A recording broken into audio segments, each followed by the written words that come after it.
Have you ever noticed that the exhaustion you carry has no clear source? You slept, you rested, you did what you were supposed to do, and yet, somewhere beneath the surface, something is still running, still humming, still bracing, still preparing for an impact that may never come.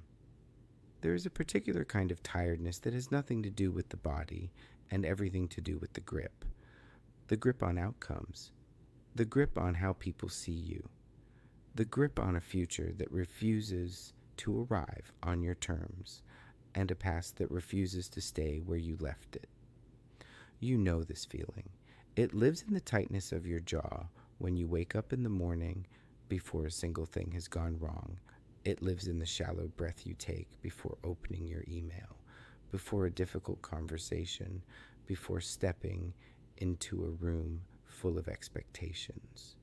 It lives in the quiet hum of a mind that never fully powers down, not at dinner, not in the shower, not even in the rare moments when life is actually still and nothing is on fire.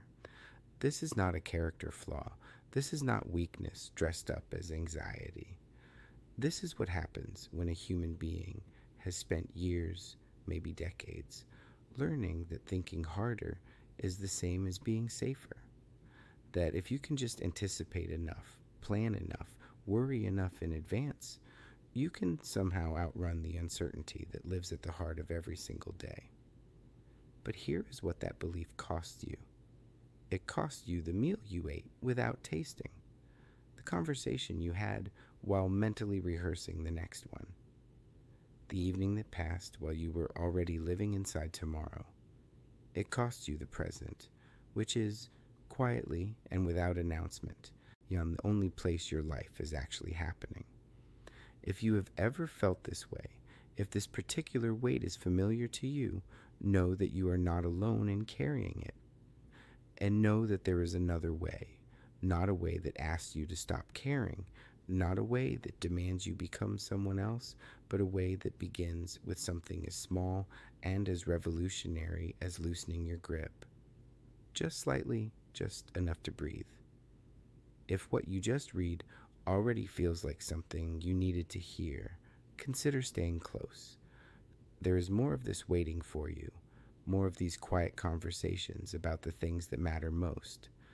The wisdom that has helped human beings find their way back to themselves for thousands of years does not begin with a grand philosophy or a complicated system. And it begins with an observation so simple it almost sounds like nothing. Suffering, the Buddha taught, does not come from the difficulties of life. It comes from our resistance to them. It comes from the story we build around them. It comes from the fist we make when we should be opening our hand. This is not pessimism. It is, in fact, one of the most hopeful things a person can be told, because it means that the source of much of your pain is not your circumstances. It is your relationship to your circumstances. And relationships can change. Not all at once. Not through force or discipline or a perfectly crafted morning routine, but through something gentler, through noticing, through softening, through the slow, patient practice of learning to tell the difference between what is yours to carry and what was never yours to begin with. Now, this is what the following pages of this reflection are truly about. Not control replaced by chaos, not effort replaced by passivity, but a different kind of intelligence. The intelligence that knows when to act and when to release, when to plan and when to trust, when to hold on and when, finally, to let go. Before control becomes a thought, it is already a feeling, and that feeling lives in your body long before your mind has named it. This is the first thing worth understanding, and it is more important than it sounds. Most people believe that overthinking is a mental problem. They try to solve it mentally, with logic, with affirmations, with willpower. But if you look closely, if you bring your attention inward right now, you may notice something that no amount of reasoning can fully explain. The mind is not where the tightness begins. The jaw clenches first. The shoulders rise before the worry forms into words. The stomach contracts quietly, almost politely, while the conscious mind is still pretending everything is fine. Your body is not malfunctioning, it is communicating. It learned somewhere along the way, perhaps early in your life, perhaps during a period of real uncertainty, that tightening is protecting, that bracing is surviving, that if you stay alert enough, contracted enough, ready enough, you can catch the bad thing before it lands. But here is what that ancient, well meaning part of you does not know. The bad thing you are bracing for is usually not here, it is tomorrow, it is next week. It is a conversation that has not happened and may never happen. And so the body holds and holds and holds for something that exists only in the theater of the mind. The practice that begins to dissolve this pattern is not complicated. It does not require a meditation cushion or an hour of silence. It requires only a moment of honest attention. The next time you feel the hum of anxiety, before you reach for your phone, before you open another tab, before you begin solving, pause. Do nothing for 10 seconds. Bring your attention gently and without judgment to your body. Notice where you are holding. Notice the shoulders. Notice the jaw. Notice the hands. Are they clenched around something invisible? Then, without forcing anything, take one breath that is slightly fuller than the last. Not dramatic, not deep in the way people perform breathing, just a little fuller.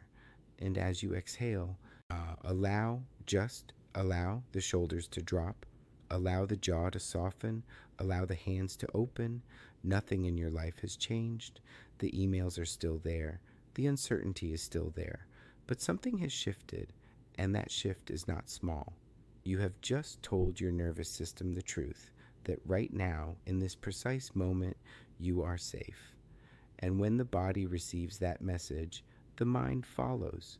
Not immediately, not perfectly, but gradually, reliably, it follows. Over time, this small practice, this single conscious breath, this moment of physical honesty begins to change the texture of your days. You start catching the tension earlier, before it becomes a spiral. You start responding to difficulty instead of bracing against it. The grip loosens, not because life became easier, but because you stop spending every waking hour preparing for it to get worse. There is a particular kind of exhaustion that comes not from your own burdens, but from the ones you were never meant to carry in the first place. Other people's moods, which you read and adjust to before they have said a word. Other people's opinions of you, which you carry like a second body everywhere you go. Outcomes that depend on 100 invisible causes, timing, luck, other people's choices, forces that exist entirely outside your reach. The mind, in its desire to protect you, insists that if you think about these things hard enough, long enough, carefully enough, you can somehow influence them. So you replay the conversation, searching for what you should have said differently. You anticipate how the other person will respond, and then you anticipate their response to your response, and then you are 3 layers deep in a scenario that has not happened and may never happen, and you are exhausted and nothing has actually changed. The teaching that cuts through this with quiet precision is one of the oldest in Buddhist wisdom. There is what is yours, and there is what is not yours, and suffering lives almost entirely in the confusion between the two. What is yours is smaller than you think and lighter than you fear. Your effort, your honesty, your presence in this moment, the quality of attention you bring to what is directly in front of you, the kindness or the impatience in your voice when you speak, that is yours. That is the territory you can actually tend. Everything else, how your words land in someone else's heart, Whether the plan unfolds as you imagined, what people decide to believe about you, what the future holds, that belongs to a category beyond your authority. And trying to govern it is like trying to hold the wind, not because you are weak, but because no one was ever built for that. A small practice for this understanding is deceptively powerful. In the morning, before the day builds its momentum, ask yourself one quiet question. What is actually mine today? Not everything, not the entire weight of the world, just what is genuinely, concretely mine. Write it down if that helps. A short list, almost boringly short. My effort, my attitude, how I choose to respond to what arrives. That is the list. Notice how light it feels. Notice how manageable. Then, gently acknowledge the rest, the reactions, the outcomes, and the other people's inner lives, and release them, not with indifference, not with coldness, with the quiet dignity of someone who finally understands the difference between caring and controlling. Caring is open. It says, I'll show up fully. I'll give what I have. I'll be honest and present. Controlling is tight. It says everything must go exactly as I need it to go, or I am not safe. One of these creates connection, the other creates fear. And you have lived inside the fear long enough to know it has never once given you the peace it promised. The mind has a habit it rarely admits to, a habit so constant and so quietly consuming that most people do not even recognize it as a habit at all. It rehearses. Not music or speeches, but futures. It rehearses conversations that have not happened. It rehearses failures. And it rehearses the moment when everything falls apart, running the scene again and again, as though practice will provide protection, as though if you suffer through it enough times in imagination, the real version will hurt less, or perhaps not come at all. But notice something honestly. Has all that rehearsing ever prevented what you feared, or has it simply required you to experience the weight of the thing twice? Once in your mind, in vivid and unrelenting detail, and once in reality, if it ever arrived at all. Most of what the mind rehearses never happens, and the things that do happen almost never happen the way you imagine them. Life is not a script, it is a river, moving, surprising, indifferent to the scenes you wrote for it. There is a stillness available to you right now that the rehearsing mind cannot access. It is not emptiness. It is not resignation. It is the simple, grounding recognition that this moment, the one you are in, the one with the specific quality of light and the specific temperature of air and the specific feeling of your own breath, is real. The future is not real yet. It is a story. A convincing story sometimes. A story that borrows images from the past and projects them forward. But a story nonetheless, and you are not required to live inside it. The next time you notice your mind building tomorrow's catastrophe, you do not need to argue with it. You do not need to force it to stop. Simply say, quietly, to no part of your mind in particular, not now. And then return. Return to something true and present and small. The feeling of your feet on the floor. The sound just outside the window, with the weight of your own hands resting in your lap. These things are not dramatic. They will not resolve your problems, but they are real, and reality is almost always calmer than imagination. Over time, this simple returning, again and again, without frustration, without expecting it to be permanent, begins to create something you may not have felt in a long time.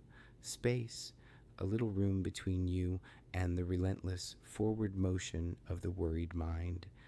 And in that space, something like rest becomes possible. If these words are finding something in you that has been waiting to be found, consider subscribing. There is an entire community of people learning to return to themselves, one quiet breath at a time. and you belong there. Everything you have ever loved has changed. Not some things, everything. And the person you were 5 years ago is not the person reading these words now.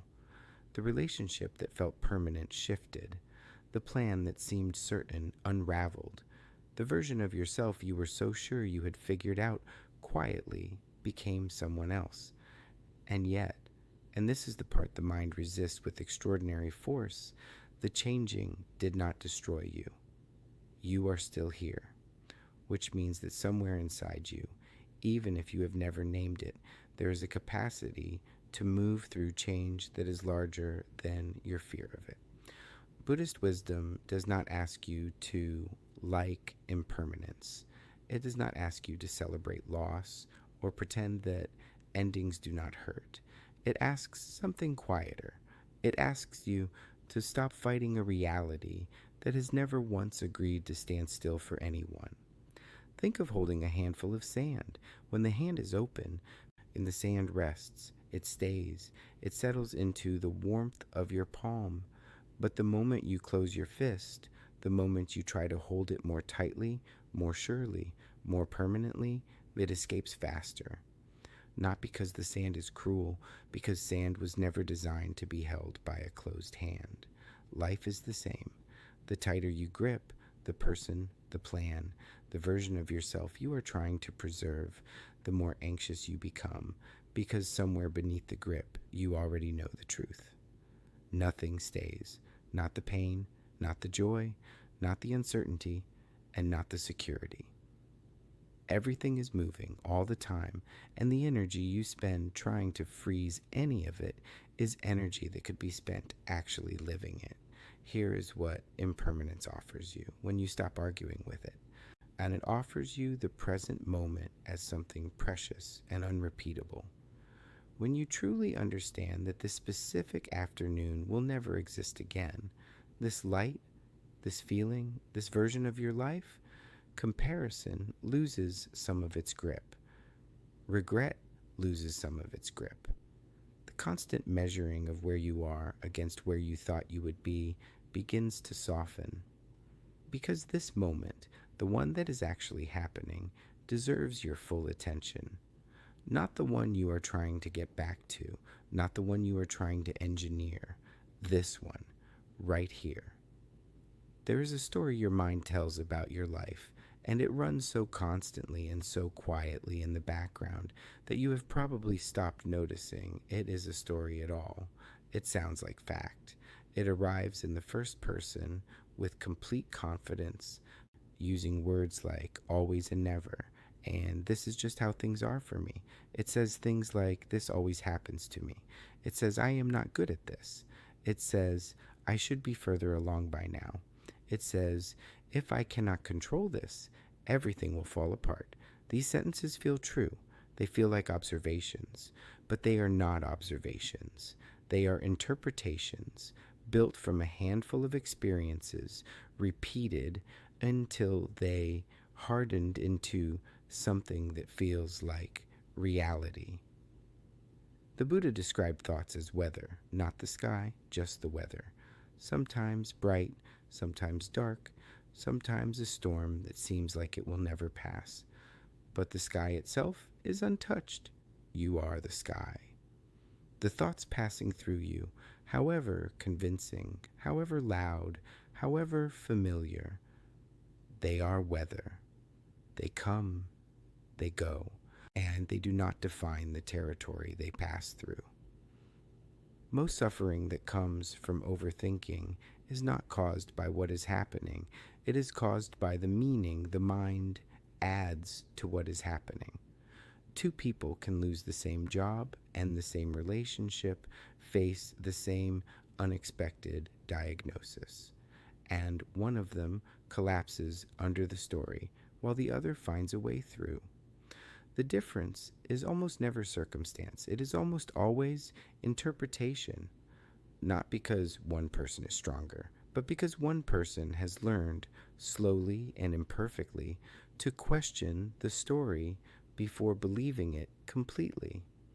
When you feel overwhelmed, when the weight of everything seems to press down at once, Try pausing before thinking your way further into it. Ask yourself, with genuine curiosity and without self criticism, what am I telling myself right now? Not what is happening. What am I saying about what is happening? And then, gently, without forcing a different conclusion, notice whether the story is absolute. Notice the always and the never, and the this is just how things are. Life is almost never that absolute. Life is usually messy and uncertain, and somewhere between the extremes. When you loosen your hold on the story, you do not suddenly become naive or unprotected. You become more flexible, more present, more able to respond to what is actually here rather than to the elaborate drama your mind constructed around it. There is a truth so simple that the busy mind almost always overlooks it. Most of your suffering is not happening now. It is happening in memory or in imagination. You are sitting in a perfectly ordinary room, breathing perfectly ordinary air, and your nervous system is responding as though you are in the middle of a crisis, because inside your mind, you are. You are replaying what someone said last Thursday. You are living inside next month's worst case scenario. You are arguing with a version of your boss, your partner, your past self, none of whom are actually present. And meanwhile, your actual life, the one with the specific texture of this floor, this chair, this light, passes by unseen and unlived. Peace is not complicated. The reason it feels complicated is that the mind is addicted to motion. The past feels controllable because you can analyze it endlessly. The future feels controllable because you can plan it endlessly. But this moment, this one, right now, asks something different from you. It asks you to arrive, and to stop managing what is not here and meet what is. The body is the most reliable guide back to the present you have. It cannot be in yesterday. It cannot be in next year. It can only ever be here. So when the mind wanders, and it will, because that is what minds do, and there is no failure in that, use the body as your anchor. Feel the breath entering. Feel the particular weight of your own hands. Feel the ground beneath you, solid and patient, and completely indifferent to the story your mind is telling. These sensations exist only now. They are proof that you are here. And here, when you actually arrive in it, is almost always manageable. Not perfect, not without difficulty, but manageable, human-sized. Something you can actually meet. You do not need to solve your entire life today. You do not need to resolve every uncertainty before you are allowed to feel okay. You only need this breath, and then the next one. Life is not lived in the grand chapters the mind is always writing. It is lived in the ordinary seconds, the glass of water, the step on the pavement, the moment of eye contact with someone who is also just trying to find their way. When you are present for those seconds, they stop being empty. They become, quietly and without announcement, enough. These are not rules. They were never meant to be rules. They are not a system to master or a checklist to complete or another standard against which you can measure how far you still have to go. They are invitations. 6 gentle invitations to notice, to soften, to return. Offered not because you are broken, but because you are human. And because every human being who has ever lived has had to learn in their own way and in their own time that the grip was always costing more than it was protecting. You do not have to do all of this at once. You do not have to do any of it perfectly. If only one thing from this reflection stays with you, if only one sentence finds a quiet place to rest inside you and slowly, over days or weeks, begins to change the way you breathe, that is enough.